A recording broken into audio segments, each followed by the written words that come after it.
Okay, I'm going to try something a little different to help try to explain the beginning part of a cast net. I have a number of viewers that are having difficulty, whether they've approached me through YouTube, through Facebook, or actually in person.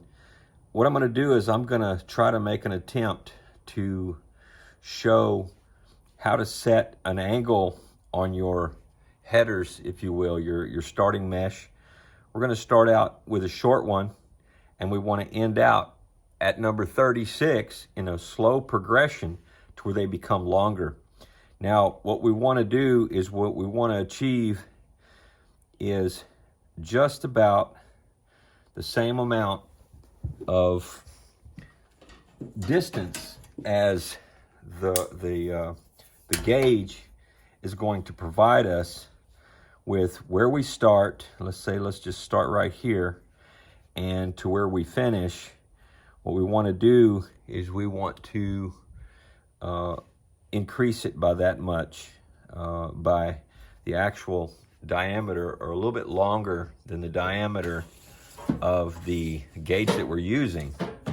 Okay, so what I'm going to do is I'm going to take and put my starting mesh on here, my first header.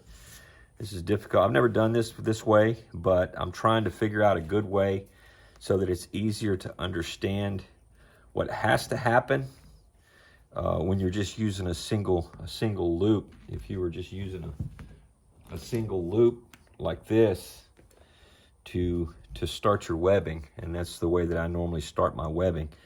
But what we're going to do is I'm going to keep it on a straight line here so that it's a little more understood, where the concept may not be seen by using it this way, because it gathers up on in one location. So I'm going to make this a little longer than I normally would. Now you're going to pull it up really snug so that it's not going to want to slip on you.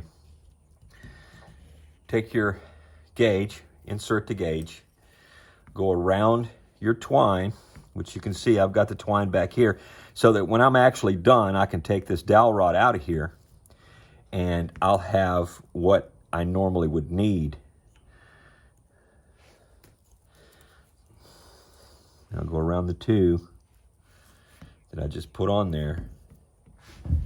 Now what I'm going to do is I'm going to try to get these to come together at the same location, so they're real close to the same length. It's only a slight difference. It's only a slight difference in the actual length. Okay, so that's classified as 2. This is going to be the third one. Notice I'm kind of holding my dowel at a little bit of an angle now that I've gotten started.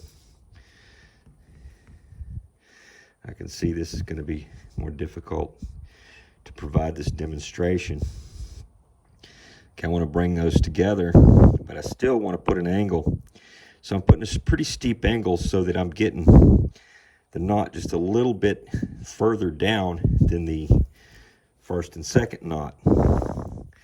Okay, so when we actually bring them together, you can see already they're changing their length. But also too, oftentimes we might be using a dowel rod that's this size to make our netting, where this, I'm oversizing it so that it's a little more obvious that it can be seen.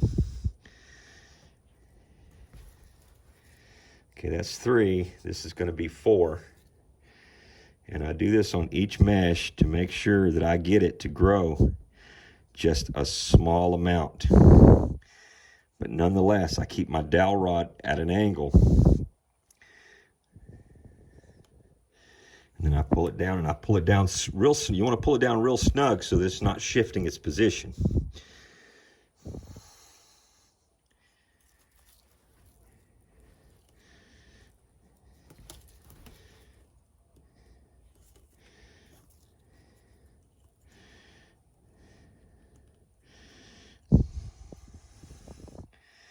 I want to pull these together, make sure I got an angle on my dowel.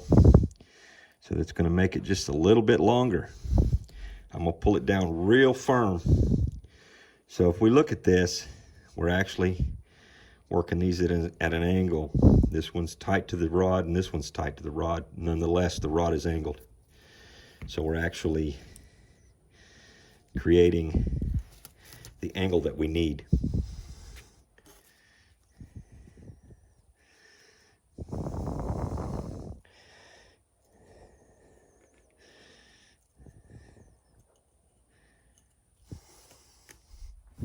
Pulling it real firm. The last net I made was that Kevlar net, so this nylon's really stretching.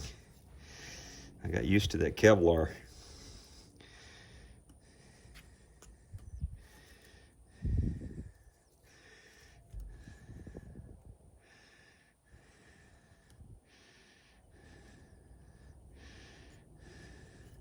Okay, now I'm gonna make sure I get my angle on here. Go a little bit longer.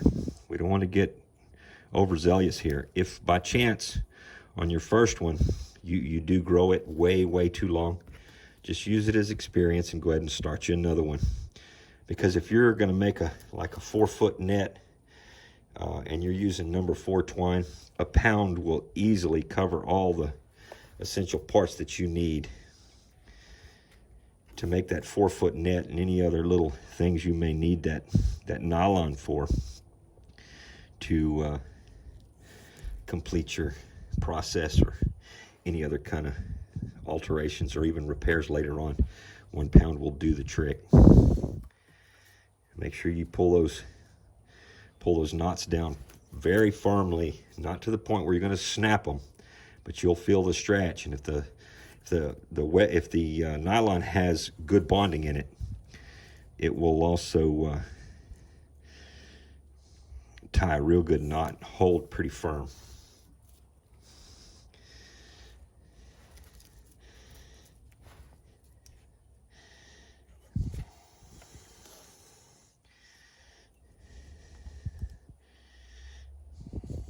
Okay, I'm having to go a little steeper here on these because 36 is not that many, and I want to make sure that I grow properly.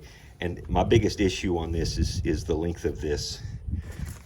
The length of this dowel for the line to go around it is going to determine my mesh size. So that's my concern in trying to get this to go deep enough so that the knot on the last one, the knot on the very last header, if you will, the bottom of this actually lines up with this knot on the last one, on number 36. This knot needs to line up with the bottom of this mesh.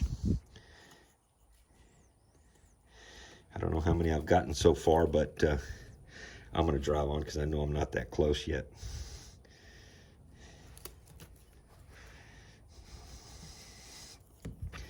And I'm going to keep growing these because I need it to grow. And I need these to be nice and firm, very tight.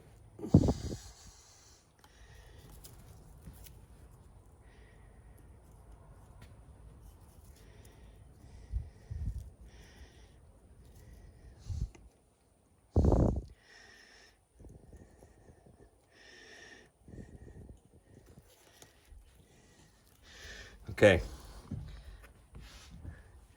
I'm hoping that you're able to see this. These are actually running downward. And from this first one to this last one needs to line up right about right here with that knot. If we run it parallel to this, which I've got a little more angle on here, I may have to go a little more angle. We want to make sure that we line up this knot with the bottom of this. That's what our attempt is. It's really hard to do, even with the experience that I have. I don't always get it right on the money, but when you get it right on the money, the net, because it's a spiral as you're building it, the net comes into a very smooth transition if you get this right. And I would venture to guess I would say for experience, this would have to be probably the hardest thing to get right.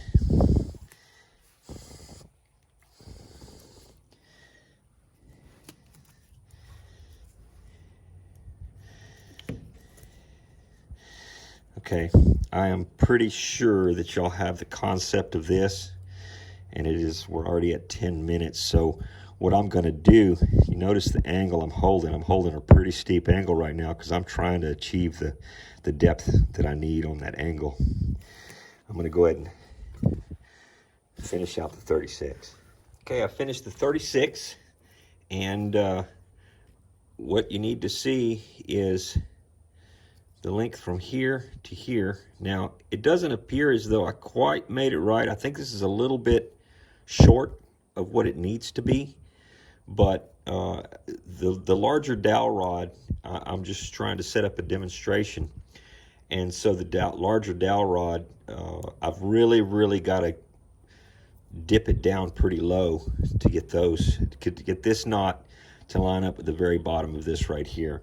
And I'm not really sure if I was able to achieve that properly, but we'll see in a minute.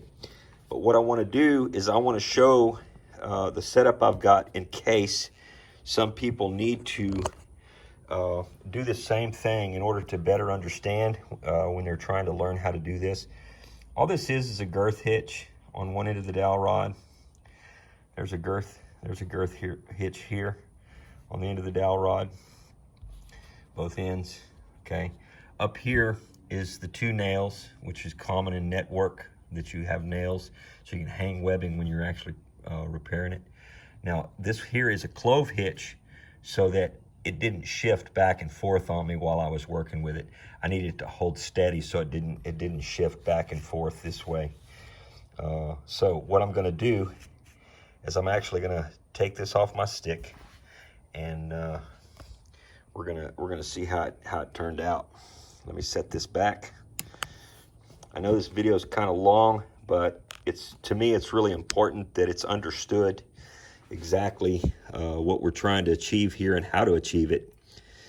So I'm going to take this off the dowel rod so that we can bring it together the way that it would on the normal situation here. Okay, try to keep that in the same location. Now, what I'm going to do, this is the way that I would normally build it, but what I do as I'm building that is I drop off a few of these at a time, and I only tie a few, and it allows me to control the growth a little better because that's the way I've done it pretty much all my life, and because of that, I find it to be easier.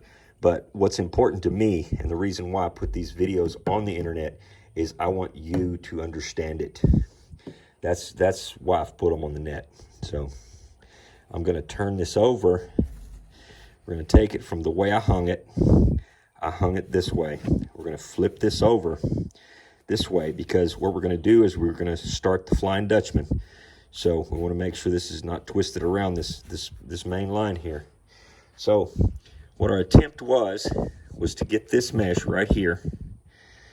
Our attempt was to get this mesh to come in perfect alignment with, let me use a different thing here. We want this to come into a perfect alignment when both of these are even at the top. What our attempt is to get that knot to come out perfectly with the bottom. If you notice, these two knots here are aligned, so those are equal. But what we were attempting to do is align this knot right here with the bottom of this here, okay? I didn't quite achieve that. So I'm like 3/8 of an inch off. So I didn't quite grow it long enough. And I believe it's because of the method that I'm using. I'm not accustomed to it. I'm just trying to make it so that it's better understood and that you can apply the principles. So what we want to do is we want to make a mesh that's coming from here the same way that goes to here and make our connection. And what I was trying to achieve is to get this loop on the bottom of the mesh right here to line up with this knot. And in doing so, whenever I tie my next one using the Flying Dutchman, it would have the same length. So let's go ahead and look at the result of it being off about 3/8 of an inch. Okay, I'm going to come in here with the Flying Dutchman, put my loop, put put this here. I need to pull this here around the needle. I need to put the loop over the needle. And I need to pull these down. See, this knot needs to be there. Now, if you look at the top here, you can tell it's just not right. Okay, it's made it too long and it's too oblong. So the problem with this having this much angle, it should only be a small amount of angle so that all of them line up. What I can do is I can drop this off and I can start from here and I can continue my Flying Dutchman. Now, each time I come around to this right here, it's going to show to be off. And what I'll have to do is I'd have to drop it off my gauge each time that I get here so that I balance everything out in this process. It's important that we balance that. So as you get further and further down into your net, say a foot down, you might start noticing that problem doesn't exist anymore, because over time it'll slowly adjust. If it doesn't, then just keep making your adjustment. And if you tie 3 or 4 before the junction, and then you tie through it, and then you take it off, and then you finish it out and come back around, and only a few mesh away from it, it'll slowly start to contour to that length.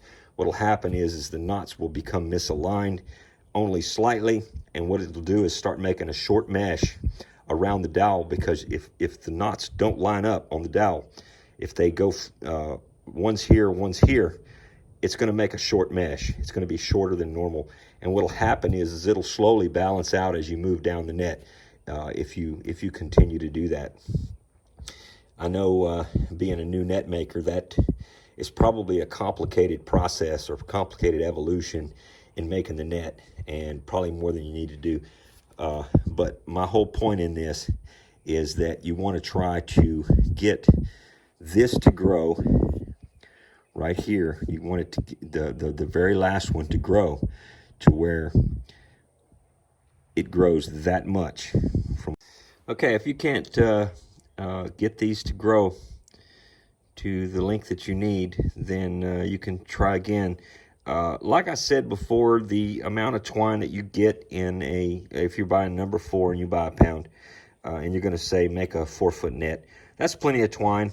You'll have plenty of twine to practice. I know it's kind of frustrating, but nonetheless, if you have to practice it, like in my case here, I would just dispose of this, and I'd go in there and get a lot more aggressive on growing that so that it gets to the length I need. I sure hope this helps. If it helps, then that's great. I hope you enjoyed the video, and like I say, I really hope it helps. Thanks for watching.